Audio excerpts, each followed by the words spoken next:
so small town. Kira's from Atlanta. Yeah, it is, but it's a great time, though. That picture is from the pie-throwing booth. He practically had a line around the corner. I stare at the picture for a moment too long and start to feel a sharp twinge behind one of my ribs. It's a blaring red flag. Seriously, could you just help me unpack my stuff in the kitchen first? I say curtly. I can unpack the books another day. They're not that important. Kira's eyes pop up to meet mine. I thought you were over Mason. I am, I say, looking away from her. You aren't, she states in a voice full of astonishment. You've been lying your ass off to me these last few years. What are you talking about? I try blowing her off. You are a sports publicist. Correction, an NFL publicist. How can you possibly still be affected by me mentioning Mason when you see or hear something about him on the news damn near every day? This is my first time working for the NFL. Since graduation, I've been a sports publicist at the college level only. It has enabled me to maintain a safe distance from Mason and anything going on with him in his world. But I wasn't going to allow our past to interfere with my forward momentum. So, I accepted this New York job, believing that I've grown and moved on and that he doesn't matter as much anymore. Yes, it's hitting me right at this very moment that I may have been fooling myself. Turning the channel when they start showing his game highlights.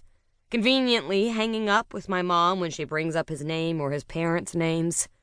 Not looking at any old high school or college photos I have packed away on my phone because he's just about in every single one I've ever taken. It's crystal clear to me now. I've been purposely avoiding Mason for 5 years. That's not a sign of a woman who's truly moved on. That's just a sign of someone in a massive amount of denial. I'm not affected, I lie. Kira glares at me for a moment, obviously seeing right through the transparency of my lie, then places the yearbook back in the box and starts playing around with the wires behind my flat screen. Did you turn the cable on? She asks in an effort to change the subject. Yeah, they said all I have to do is connect the cable wire and I should be ready to rock and roll. Go ahead and order the weird lime chicken thing and I'll get it up and running. What do you want to watch? Anything.